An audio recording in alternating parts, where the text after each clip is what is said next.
This past week on Thursday, we honored and remembered those who have, out of profound sense of duty, stepped up courageously to protect the freedom of the country we live in.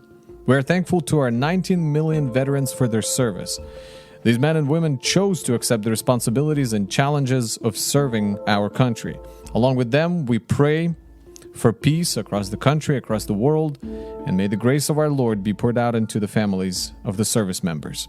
It's Saturday, November 13th, 2021, and today we're discussing the following top stories. Lessons that could be learned from the tragic concert stampede in Houston, Texas, what most millennials are struggling with, what is tromethamine and why you should care, and finally, what can we see from this side of Kyle Rittenhouse trial.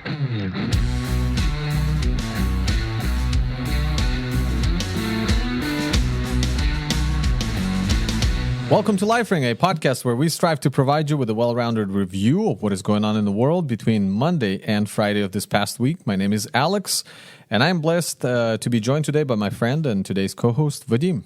Hi, Vadim. Hello. How are you?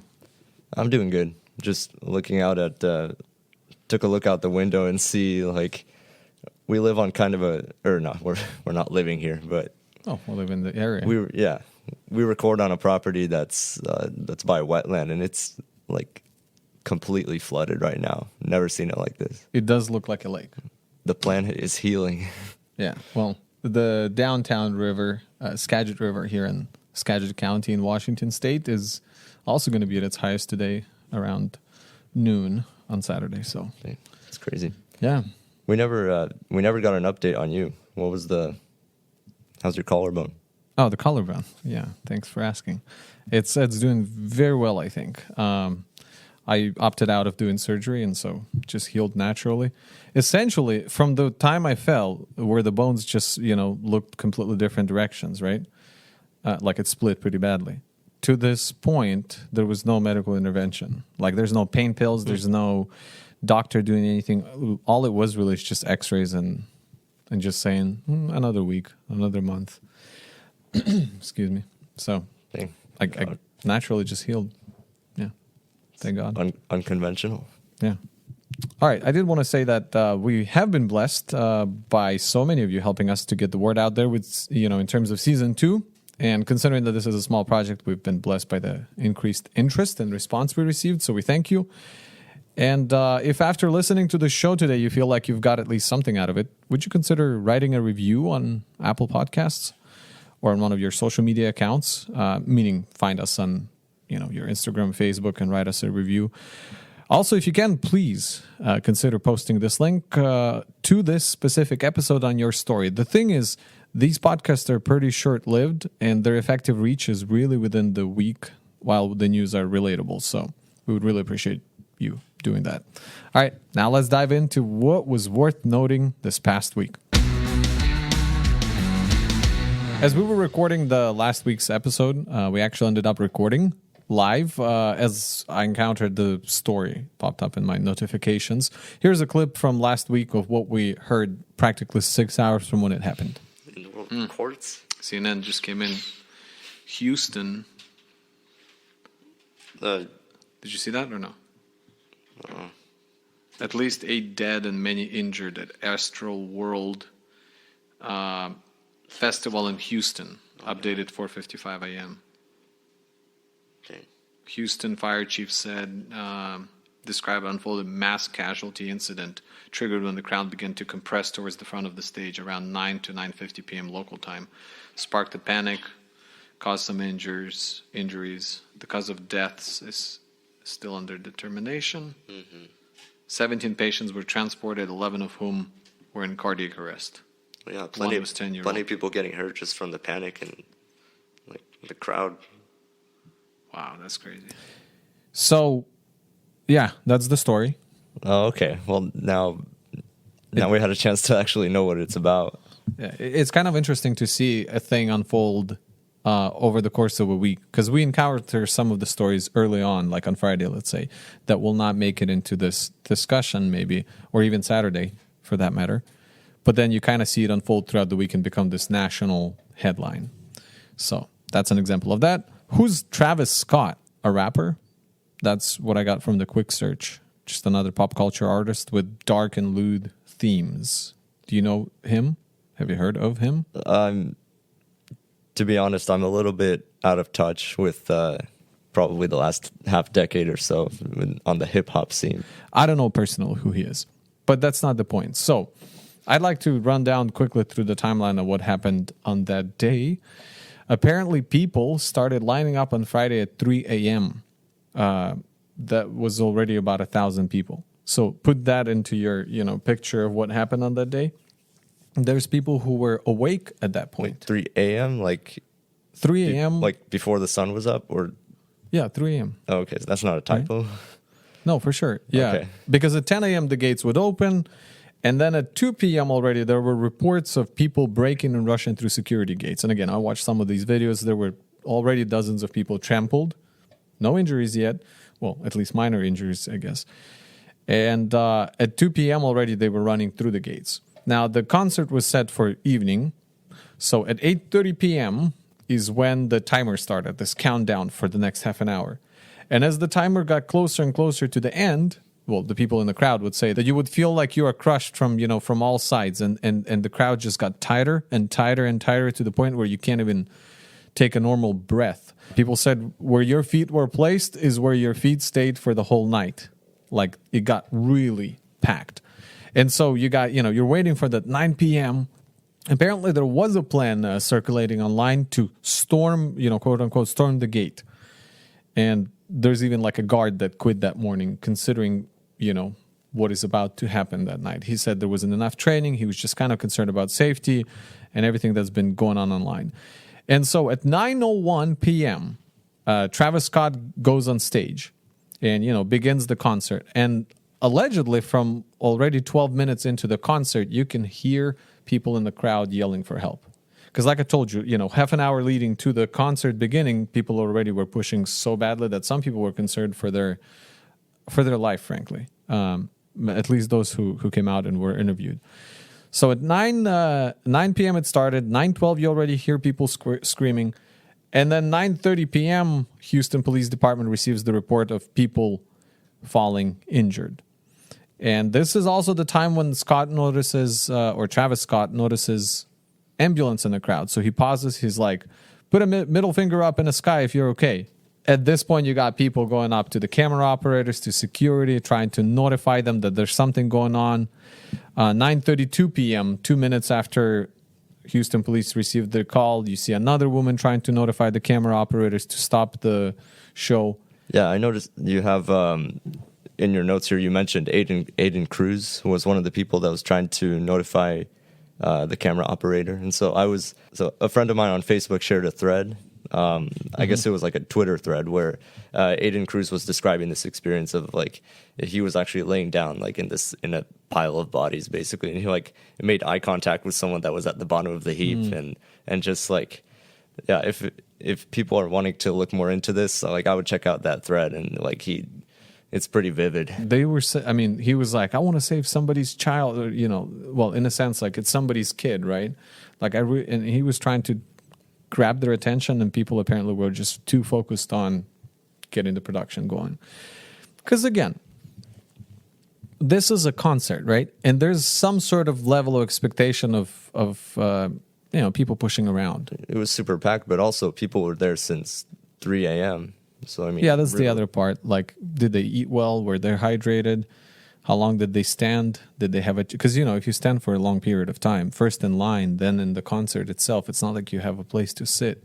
So you kind of expect that a lot of people would be even exhausted at that point. Yeah, or step out for a minute or anything like that. I don't know. So at 9:38 p.m., a mass casualty event has been declared, and Live Nation, which was apparently streaming, they cut the feed 38 minutes into it, right? 38 minutes into the concert. Now, at 9:42 p.m., that would be 4 minutes after the mass casualty event was declared, he pauses the concert briefly mid-song and asks security to jump in, get in there. Also, around the same time, the crowd starts to chant, stop the show, and you could hear it in multiple videos. And at the same time, you see a video of security talking about how there's 4 people out there without a pulse. Again, 4 minutes later, finally police arrives. So we're 46 minutes into the show, and you would think that at this point something would start to happen. But only at 10:11 is when Travis finishes the concert. A whole 40 minutes later, after mass casualty event has been declared. 8 people died as a result. And on Thursday, a 22-year-old Barty Shahani died, making it a total of 9 people. So now we have people from 14 to the age of 27 who died. 9 people total. And as of Thursday, 2 people were still in the hospital in a critical condition, including a 9-year-old boy who's in a medical-induced coma because of the brain injury. Lastly, before we kind of wrap this story up and talk about some of the lessons or our takeaways, let's take a listen to Travis Scott apology that he posted following the concert. I just want to send out prayers to the ones that was lost last night. We're actually working right now to identify the families so we can help assist them through this tough time. You know, my fans really mean the world to me, and I always just really want to leave them with a positive experience. And anytime I can make out, anything that's going on, I stop the show and, help them get the help they need, I could just never imagine the severity of the situation. We've been working closely with everyone to just try to get to the bottom of this. The City of Houston, HPD, Fire Department, everyone help us figure this out. So if you have any information, please just contact your local authorities. I don't even know what to say. Like it's so bad. He's like doing all these. He like keeps rubbing his face and stuff, like trying to act all like hamming up trying to look remorseful or whatever. But the chance to do something was in the moment, and I think that people were so caught up with like the show must go on. I think if that's a deterring factor, like people just want the show to go on, it's really not worth it. And apparently, like I was looking at some of the similar stories. Adele had a person faint in the concert at some point, so she stopped the show and didn't continue until she knew that they were safe and treated. Harry Styles had a similar situation. Ariana's concert had a tragedy. She went to visit the fans in the hospital. Now, there was another story in 2000 by on the concert of Red Hot Chili Peppers. They had an event where they paused right after starting and waited for 7 minutes before the crowd settled. And it was mentioned that about 100 people were pulled to safety. They were unconscious, but none died. So it's not like there's no precedent for this. I mean, this happens quite often in concerts, that there's going to be somebody who's going to be pushed, shoved. But that's besides the point. If we look at the show itself, this was a celebration of darkness. The themes, the overtones, they were clearly demonic, dark. And I look at it, people mourn the loss of the 9 lives. And I say we ought to be just as concerned that, at a time like this, during pandemic, uncertain times, that people are drawn towards demonic rather than seeking God. I mean, think about it. There were thousands of people that night, but if time goes by and they don't come to know God, they will all perish as tragically as the ones who were lost on that night. I think that's the perspective that we Christians have that the world doesn't. Yes, we mourn the loss of the people that are lost in a tragedy, but the bigger tragedy is unfolding all around us, and this concert is one of those examples of like celebration of darkness. And it's a sad, broken pattern that keeps repeating in the history of the fallen humanity. You look at the hypocrisy of, humanity first arrogantly, irreverently proclaims its independence from God, make fun of its allegiance to darkness, and then when faced with consequences, they turn to prayer. He sells what people buy.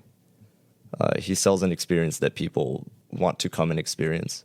That's why I think he didn't stop the show. He didn't care about creating an experience for people. He just wanted the show to go through.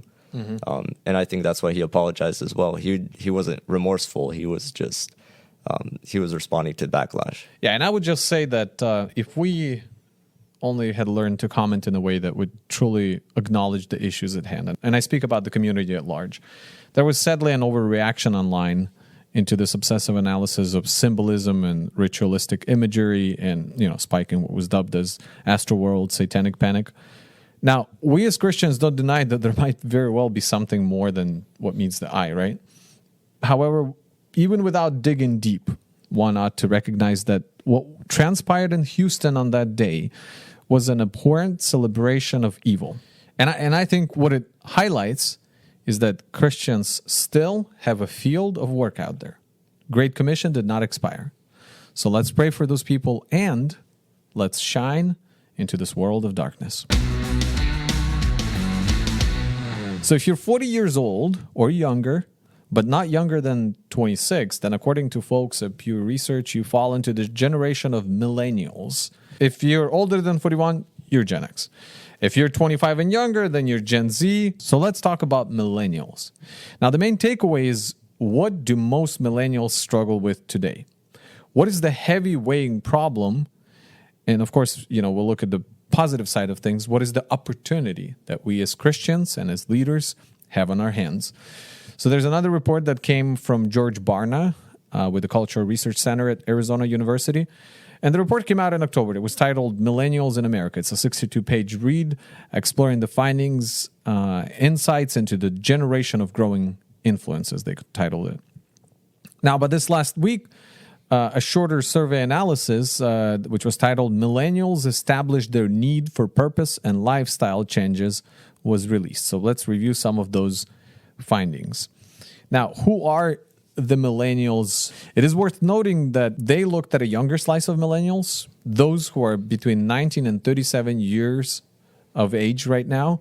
So Barna is a bit more inclusive, up to 2002 versus the 1996 of the Pew Research. I always thought of myself as like the tail end of the millennial and kind of almost in between because I'm late 96. So millennials make up roughly a quarter of the nation's total population and about 1/3 of the adult population in total. So we have 78 million individual millennials, right? That's about a quarter of working Americans. And apparently 3 out of 10 registered voters are millennials. Now, among other things, millennials are the primary parenting segment, and more than 1/3 of them are already parents. Speaking of diversity, more than 4 out of 10 are non-white, and more than 40% are foreign-born, so born in another country. Now, a large majority of millennials apparently are challenged by the question of the purpose of their life. We're talking about 75%. This is the key point of this whole segment. And here's a direct quote from his report, from George Barna's report. It is very possible that the historically high suicide rate of the generation is related to this striking new statistic, with lack of meaning and purpose leading to a directionless, seemingly random life. Now, suicide rates among this group have jumped 5% in 2020. It's the second leading cause of death for millennials. And it's probably not surprising because only 22% of millennials think that life is sacred, and a whole half of millennials think that life is what you make it. There is no absolute value associated with human life. Now, on top of all of this, there is still a deep recognition for change, or a need for change. Millennials feel the cost of letting go of biblical values, letting go of traditional values, that they dove into this new era of second millennial hopeful, and they were like, now we can go after whatever we want, but they feel that there is no fulfillment. And we know it's because they haven't met God. And so only 5% of millennials feel like their life is great without the need for major change, which means that 95% feel the loss that some major changes need to happen. There's a lot to say here. I really like these kind of data reports because I like doing analysis and kind of picking things apart. But I think that every generation has kind of a liberal, idealist youth that grows more conservative as they mature. But like if you're talking about this kind of existential crisis that everyone's like collectively having right now, I think there's some good that can come out of that, because at least you have this like kind of awakening where we're casting off these expectations of that you don't have a path in life except to merge into this rat race, and then you're chasing after whatever the older generation values until you look around and realize that you're unhappy, and so I feel like there's a lot of potential in a culture that has this mindset because it's kind of a timeout from our cultural consciousness. The problem with that is that you're left with a lot of people who are looking for something to latch onto because there's a trend to, we're nonconformists, so they see the first nonconformist idea and now that's the next trend. And so you're kind of, in a sense, you're throwing the baby out with the bathwater because you have this ideal of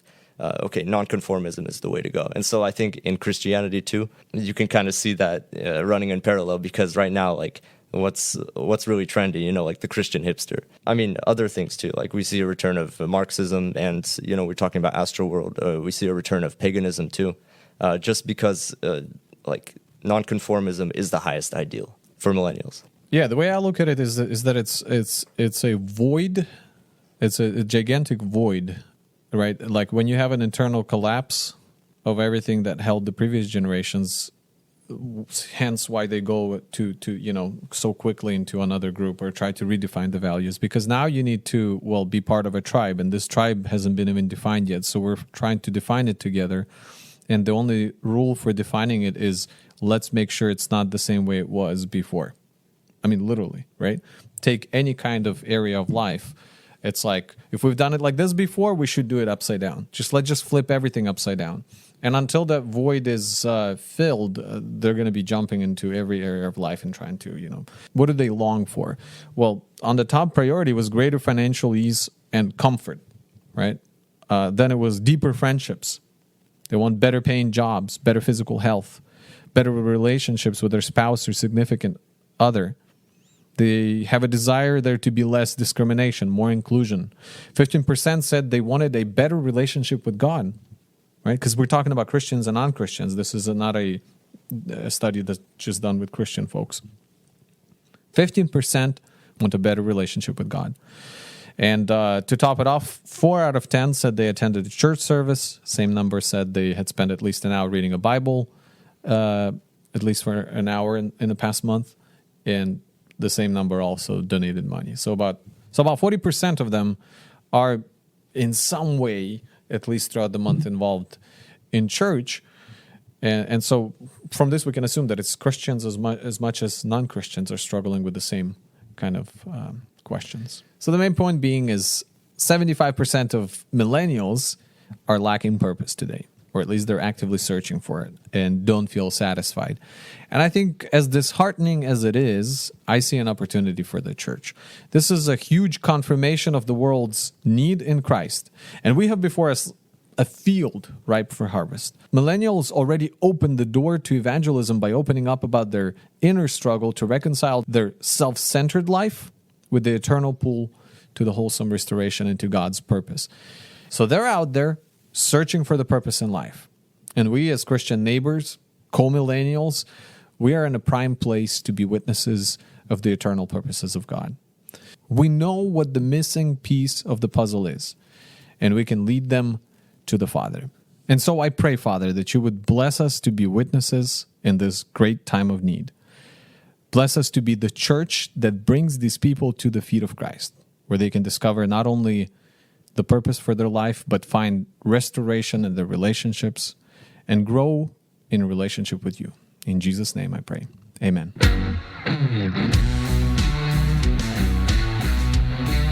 All right, welcome to a lightning round where we get to go through some of the stories that are pretty interesting in what's going on around the world, but we don't have the time to break them down as we do the top 4.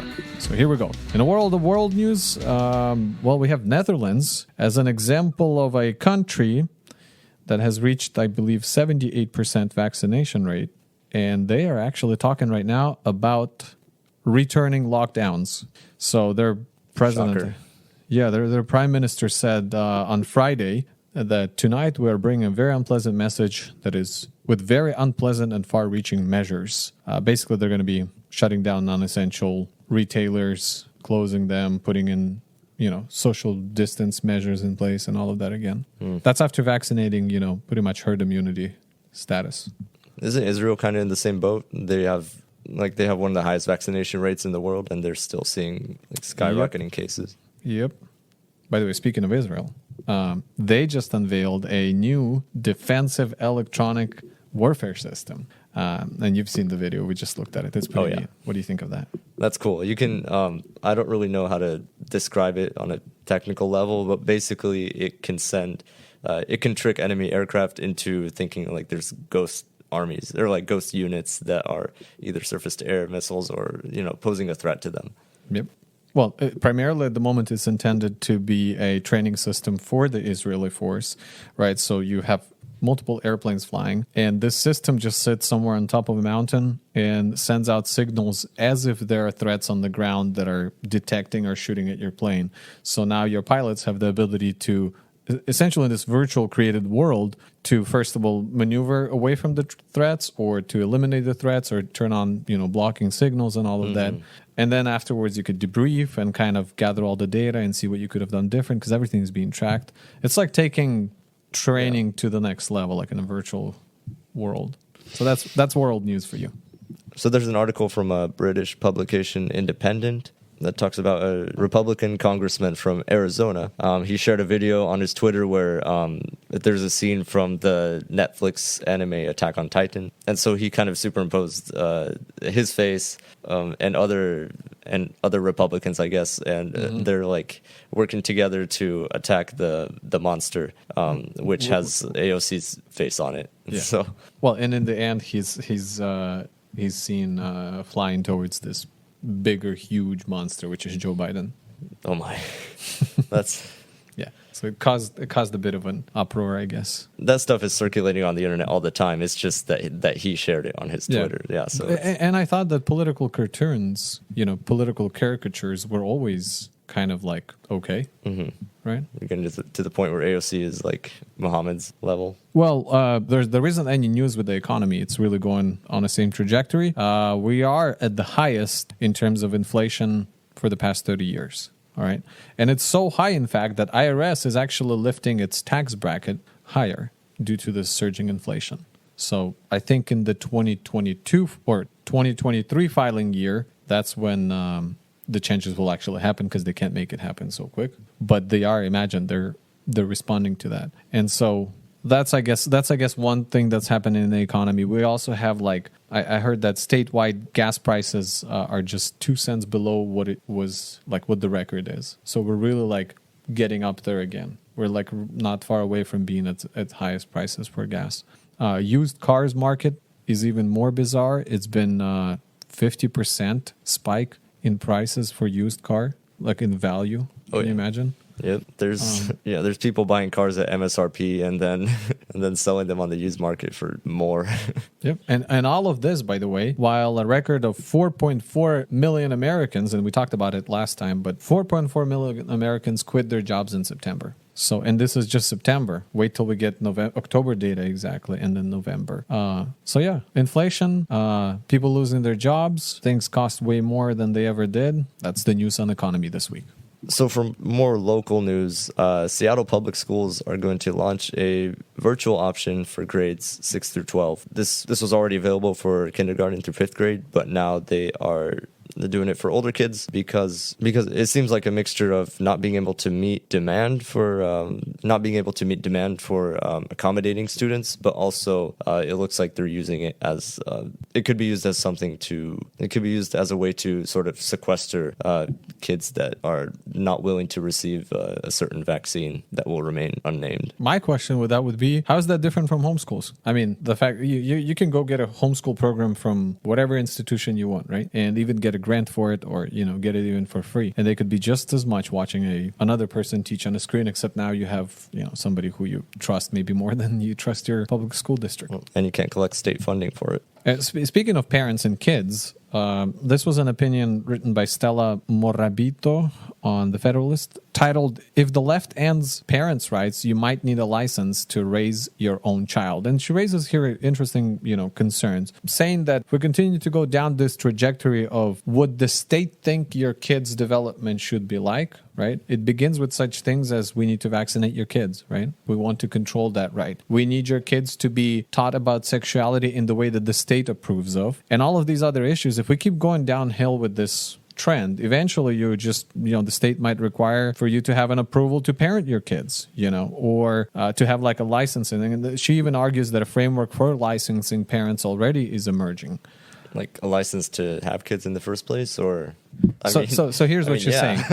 A quote from her article. The propaganda campaign against quote-unquote family privilege is related to critical race theory. It argues that children who grow up in intact homes have a quote-unquote unearned privileges that disadvantage other children, right? Shouldn't we be working to try to bring those advantages into everyone's life? It's like, I mean, other people are, yeah. According to the National Council on Family Relations, family privilege is a relic of white supremacy and should be dismantled. See, in this context, parental rights are also racist. And then she talks about Planned Parenthood and the Sexuality Information and Education Council of the United States as organizations who push hard for these extremist forms of, sex education in school and so on. So, anyways, something to consider. So she ends with this quote: "Licensing of parents might still sound fringy, but it's an old social engineering dream that dies hard, and they're busy building the road to get there." Okay, so there's a video shared on Como News' website that shows a gunman in a Tennessee church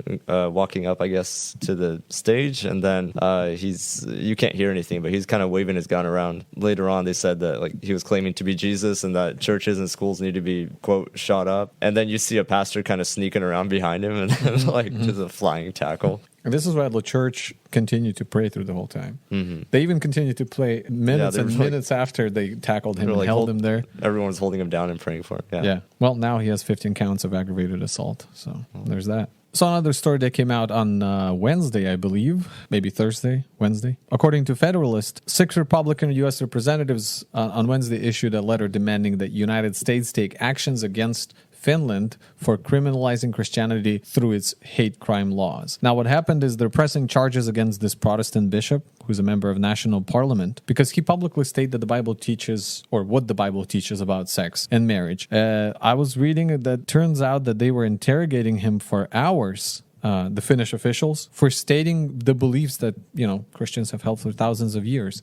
And so the U.S. lawmakers, they wrote and said, quote, "Free people should not have to violate and recant their deepest convictions to remain part of a free society. True religious liberty both protects an individual right, both to hold beliefs that are unpopular with the prevailing cultural winds of the world, but also the right to live out authentically and profess truths that they hold dear without fear of government interference." And so that's an interesting turn of events. I can understand that the government might disagree with those views, but by the way, he's facing criminal prosecution and he's going to have a trial in January. Because they say it's a hate crime? Yeah, it's considered I think we've covered something like that before too, where somebody posted on social media like a Bible quote about lesbian gay marriages from the same country, I think, or one of the Scandinavian countries, and she was like a member of parliament, and so she got canceled for that. I think like this is persecution in earnest. I think like from a authoritarian government perspective. And I think that probably there won't be long periods of time when the church is not persecuted, if that makes sense,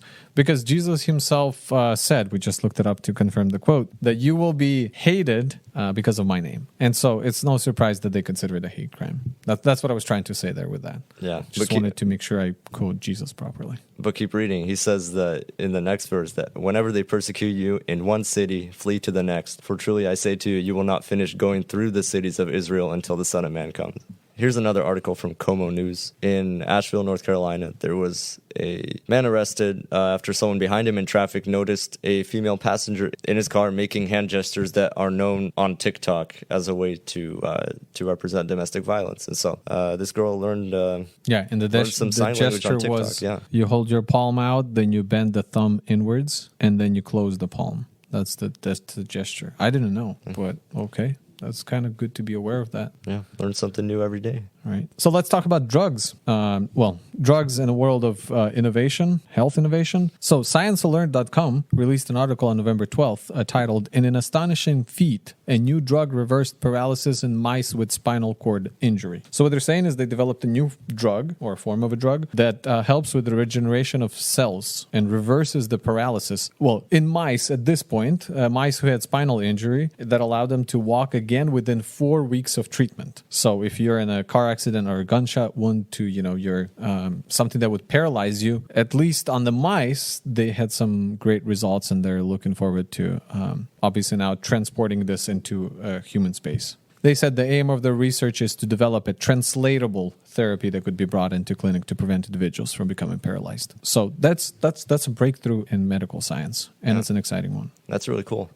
Just like with every drug you take, that like there's a certain risk assessment. Like this is something that could like actually have a monumental effect on your life. Like I think that's really cool. But then again, also like if you've ever read Flowers for Algernon, where I won't spoil it for you, but the fact that you're bringing it up is already spoiling it. Yeah. So basically, the book is written as a diary of a guy that's like mentally handicapped, and so they had a breakthrough in mice that caused them to like basically develop almost like a human intellectual capacity, and so they give it to this guy, and you see in his diary how he progresses and like becomes one of the smartest people in the world, but then that mouse starts to have side effects that are debilitating, and then it like and so like he's watching that. And he knows like what the ramifications of that are, and he's like the first one to figure it out too. And so yeah, it's a pretty crazy. It just reminded me of that. Considering the kind of difficulty that this problem would pose in one's life, like you said, right? Having an alternative, a lot of times it's like, dude, give me any kind of option, I'll take it, right? This is great news. In an article from NPR, Britney Spears. So hashtag Free Britney is no longer just a rallying cry. Now it's real life. So her conservatorship has ended, and so now she's able to live however she wants. She can speak out publicly. The article does say that the conservatorship was split into two parts. One was the conservatorship of Spears' estate, which controlled all her income and financial decision, and conservatorship of Spears' person, which is in charge of her well-being and health. So Jamie Spears, which is is that her father? So he's been suspended as a conservator of her estate in late September, and now I guess it's fully in. So the conservatorship, there's not going to be any further medical or psychological evaluations of her from this point onward, basically. So it's no longer a conversation. In a world of technology, first of all, just quickly mention, the Fisher-Price phones, the little toy phones? They literally just came out with a phone that's like a telephone with a Bluetooth. Like it's literally a toy if you click on that link. Like it's an actual colorful dial-up toy. It's the one with like a smiley face and wheels. Yeah. Yeah. So they actually just released, you could buy it in Best Buy. It's an actual phone that you can, so I don't know if this is newsworthy, but there's that. The other story that caught my attention was that Walmart in Arkansas, Northwest Arkansas, goes driverless. That's the Axios title for the article about what they're testing out. They're basically testing self-driving technology. And the interesting part about it is that they're focusing on what is it called? There's the 7-mile route in the hometown, right? And it's an industry first. And they're focusing on smaller deliveries or shorter distances that have pre-planned routes. So you basically continue to do the same thing over and over again. So it takes it from the main store into the, I guess, local stores, if you will. So it's stuck like on a loop, kind of. Exactly. I mean, it's still making all decisions. And in this case, there was nobody in the driver's seat. That was the moment they were highlighting. There is a person as a passenger observing. They can stop the car at any point. And there was also a trailing vehicle or shadow vehicle going behind. But the idea is that this car is making all the decision as it goes based on traffic. Just like UPS, I believe, who popularized this common practice, it is favoring the right turns, and it does avoid schools, hospitals along the way. So it is making decisions based on, but it's these shorter routes. And I think that's kind of a unique approach to it, because you would then be able to really get the quality up really high, because from each run that you're making, you're learning, the system's learning, and you're correcting, and so that was kind of interesting. Welcome back. We have a few more stories to dive into. So this one was a bombshell report from a very famous, I don't know whether to call him a journalist. He's kind of in a class of his own. Alex Jones, you know of him. Okay, sure. Say what you like about him, but he's been right a lot. You're bound to eventually reach a point where just the sheer amount of stuff you talk about, some of it is bound to happen. Yeah, but in the moment, you don't know you don't know which one is the one that's going to stick. So I think this is one that will. Okay. And that's why we don't exclusively comment on Alex Jones. But his network shared a copy of this FDA briefing document from October 26th. So it's already a couple weeks old, but it's just now hitting mainstream coverage, that a new drug has been added to the mix of ingredients for the Pfizer injection. It's not a new drug on its own. It's been in use, I think, at least since like 2009. So tromethamine is a substance that is meant to correct high acidity in the bloodstream. I'm not really a medical professional, so that's as detailed as I can get on its function. So think of it as like I've heard it called a blood thinner, something you would give to someone who's going through cardiac arrest. So this is good news because it will counteract the blood clotting that has been, we might disagree on the frequency of this happening, but it's been happening.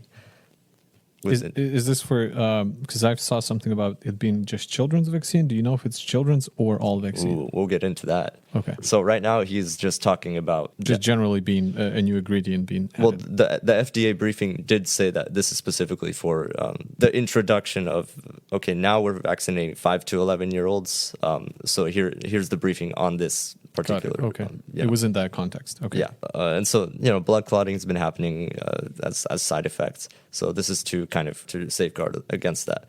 But the catch is that this is something that's meant to be administered straight into your bloodstream, hence the blood thinner. Go on drugs.com, you type in tromethamine. And so they were talking about that is like a lot of the side effects that happen because it leaks out of the bloodstream into the tissue that surrounds it. Mm-hmm. But what's bothersome about this is that we're being mandated to get an ingredient of this nature. Like, we ignore the risk that it has for leaving the bloodstream as we're injecting it not into the bloodstream but directly into muscle tissue. And so, the side effects they were talking about were not severe, but it specifically says, like, hey, if this gets out of the bloodstream into the tissue surrounding it, like, it could cause tissue damage. And here we are, like, just completely skipping the part where it leaks out and just injecting it straight into the tissue. Essential into the tissue. Okay, I see. Yeah. For me, I think the greater concern is this. Like, just this week, again in the news, Germany came out. Their advisory committee, known as STIKO. They cited findings, similar to a study published on November 8th by France's Epifair, showing that the vaccines using mRNA technology were associated with an increased risk of hospitalization for myocarditis. And so they recommended that, the Germans in this group age, the teens specifically, should only receive like biotech and Pfizer vaccines, as it causes fewer issues and heart inflammations than AstraZeneca and Johnson & Johnson. They also recommended pregnant women should only be using Pfizer vaccine and not the other one. And so when you see all these other countries, and this is not the first one, we've seen these kind of news pop up where it's like another country is the one actually more concerned about a certain, and you're like, well, do you trust your own country that's trying to force vaccinate you and change ingredients along the way and do all these, it's like, it's not even the ingredient part, it's just the fact that there seems to be not enough transparency overall. Yeah, think about how hard it is to keep up with everything that's happening in the U.S. with mandates and differences, I guess, in policy. Or Pelosi and Biden were talking about how this will never happen. Like, we wouldn't have the nerve of doing that, and then it's also impossible. And then here we are. And so, like, think about how hard it is to keep track of what's happening in other countries. We forget that those other countries are acting somewhat independently. So I want to talk about the fact checking. So there was news that Sweden was completely stopping doing injections of Moderna, and so there's something like that. And so there was a fact check that came out that was like, no, Sweden's not canceling, Sweden's not withdrawing the vaccine. They're just postponing it for until further notice. And it's like, well, isn't that kind of the same thing? And so that's what I wanted to talk about is like fact checkers. They will literally grasp at straws just to make the point that someone was wrong about something. That's how you know you lost the argument, when someone starts criticizing you for having a typo or something, or like attacks your character. And there's one about tromethamine that I wanted to talk about. Associated Press came out with a fact check that debunked this claim. Pfizer added tromethamine to its formulation for the COVID-19 vaccine for kids ages 5 to 11. Tromethamine side effects are severe and pose risks to human health. So which part of that claim did they debunk? Here's the missing context.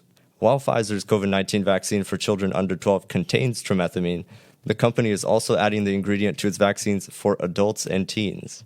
Experts say that the clinical trials show the new vaccine formula containing tromethamine is safe. Several other FDA-approved vaccines use tromethamine. So their correction on that so the claim was that, you know, the side effects are severe and they pose risk to human health, and they're giving it to 5 to 11-year-olds, and then they come through with the correction. It's like, actually, we're not giving it to 5 to 11-year-olds. We're giving it to everyone, and so you know, including that demographic. So I just thought that was funny. I saw the other part where, you know, it depends how you look at it, but they were also saying that the ingredient has been added for greater flexibility in storage and is unrelated to potential side effect. So basically, like, the change makes the vaccine more stable at refrigerator temperatures for longer periods of time. So that there's that part also. But in general, this whole, what the CDC or the government says and what they, you know, and who's going to hold them accountable to it, that's where the great concern lies. They can tell us today something and backtrack on it, you know, 6 months down the road. We've seen it happen before. And guess what? The newest thing is that CDC is saying that now we're not actually going for the herd immunity. We think, they said, it's actually impossible to reach herd immunity at this point. Not only nationwide, think about globally. Like we've been saying globally, we might be able to get there, right? Like, and the world's vaccinating, trying to get there. It's essentially an impossible goal. Here's what they said themselves, quote, thinking that we'll be able to achieve some kind of threshold where there will be no more transmissions or infections may not be possible. And they said that we would discourage thinking in terms of a strict goal, because right now only 58%, 58.5% of all Americans are fully vaccinated. And so they want to increase the intake, but they're starting to back down on the whole idea that we need to reach herd immunity because of the nature and just the way that the world is today. It's not the same as it was in 1990, right? Yeah, I feel like this should be pretty obvious to anyone that's been thinking as an individual or thinking critically about, you know, what we've been going through with COVID and stuff, and that, like, the whether or not the person next to you is vaccinated should be completely irrelevant to you. They can still transmit it. You're taking the vaccine because it would lower your severity of symptoms, and that's pretty much it.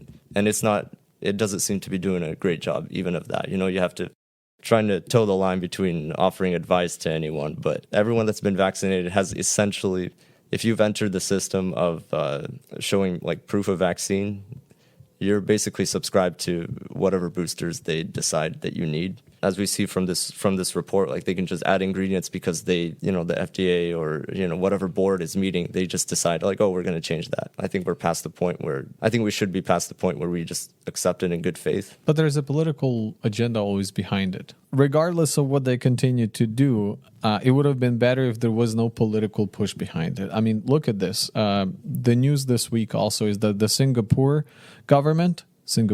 government, announced that it will stop covering medical bills for people who are unvaccinated by choice after December 8th. Oh, yeah, I saw that. Right? Yep. Another one is Australia's Chancellor said that this past Thursday, that a lockdown for the unvaccinated is probably unavoidable. In New South Wales, Australia, unvaccinated people over the age of 16 are no longer allowed to visit another person's residence except in limited circumstances. And some German states have barred people who are eligible for vaccination but chose not to get it. Now they're barred from indoor venues like restaurants and clubs. That's according to Axios.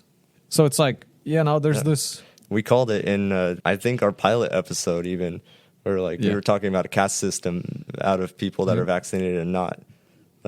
Here it is, folks. And so it's like an extra ingredient, might as well. We would have been fine with it, right? In terms of whoever wants to take the vaccine, you know, we'd like to make sure that they're doing it safely, you know, and that this is going to be a safe ingredient. But at the same time, nobody's asking us anymore.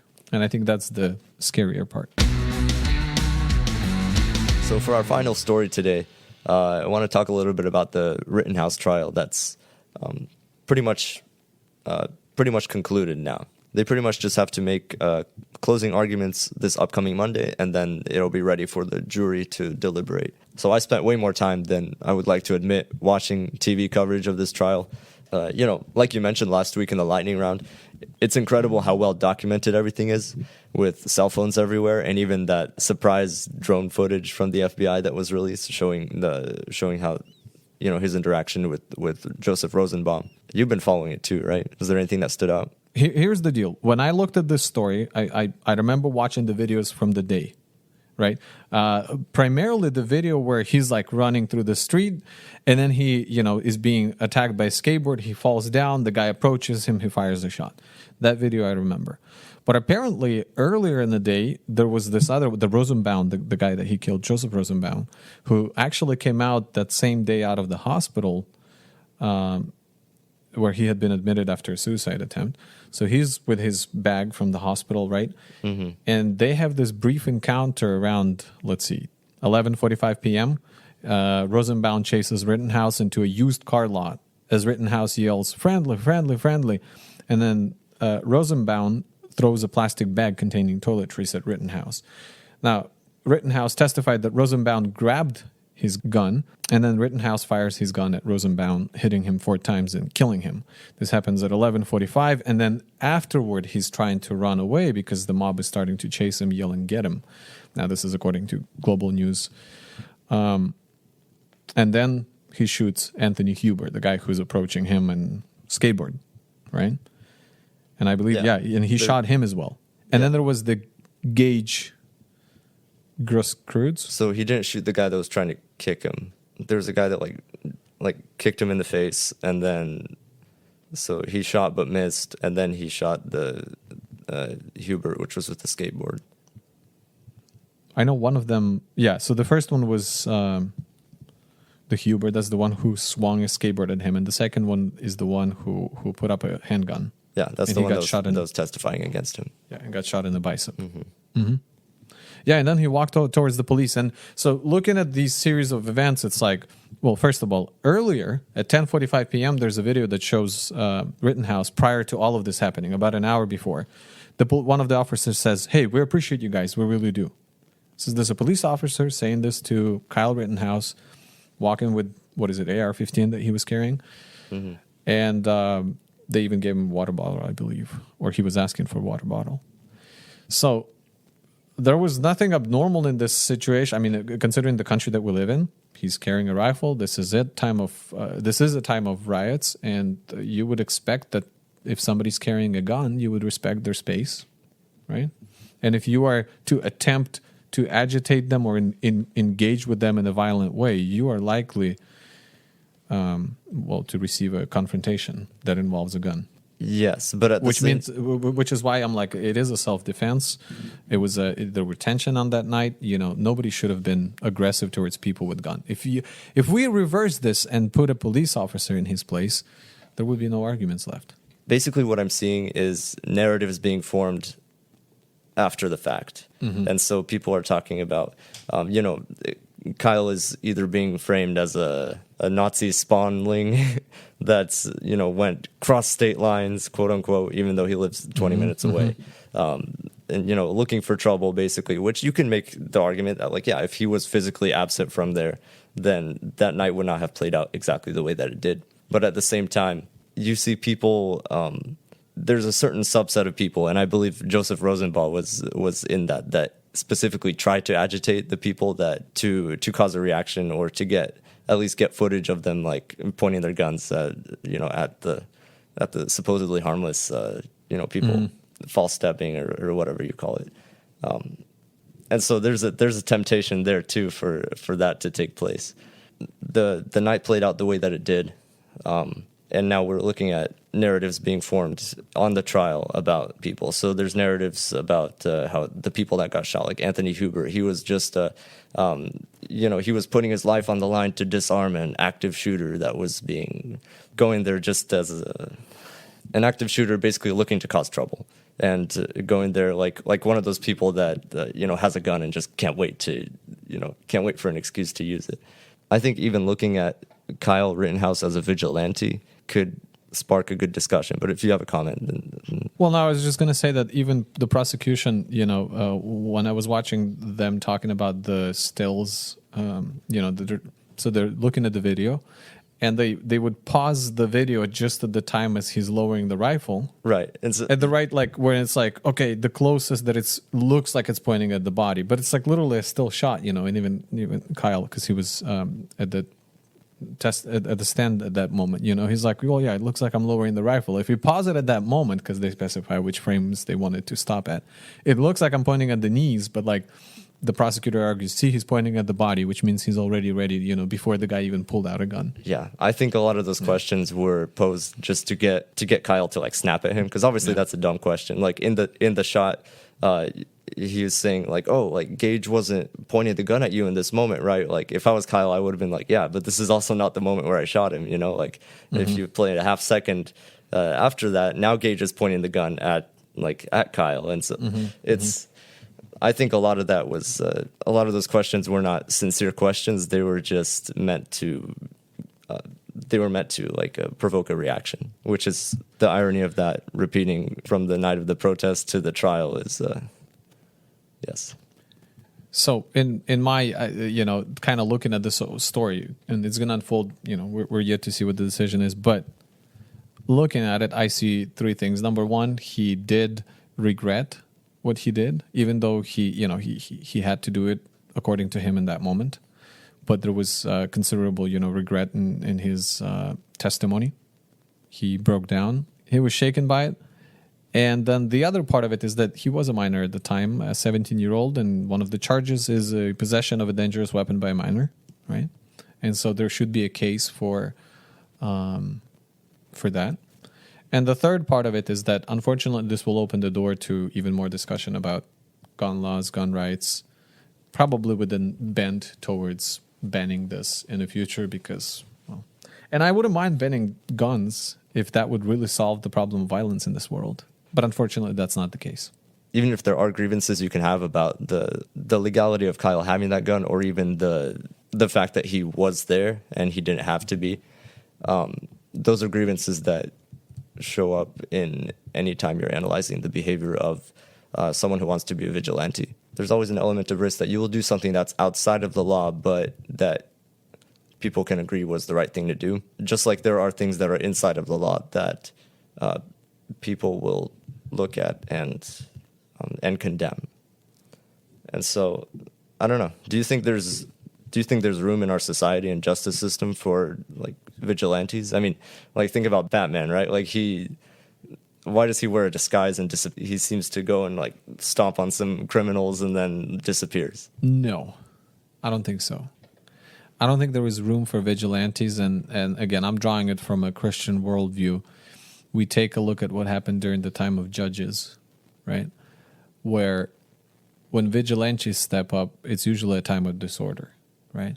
But when there is a system, a government in place, if people will let their personal ambitions, personal vengeance get in the way, it will only lead to more trouble. And it's just going to, go down the wrong path. So I think that as Christians, we know that God sanctioned for the government to be responsible for vengeance, for justice, if you will, for justice to be served. And so if people take it into their own hands, situations like this, well, in this case, I can't say that he was going against all evil, but in this case, I think it was actually a personal defense case.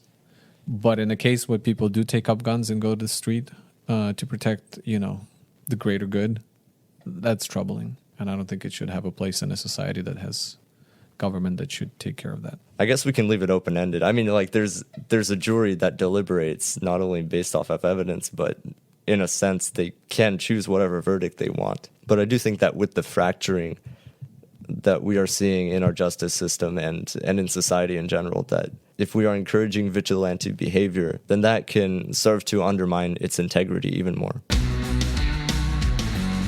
Well, that's all for the stories for this week. We are so glad you've joined us for another episode of LifeRing. We're excited about this next season. Please consider following us on Facebook, Instagram, Twitter, or YouTube. All you have to do is just type in LifeRing Podcast. In fact, whenever you forget how to find us, go to Google. LifeRing Podcast, that's us. Also consider sharing it with a friend or family member that would benefit from a weekly overview of the current events from a conservative and Christian perspective. And as always, we would like to remind you that there is no better news on any given day than the good news of Jesus Christ. He died for the sins of the world so that everyone who comes to him would be saved. We encourage you to seek him if you haven't already. Thank you for listening to LifeRing, and we will see you next week. See you.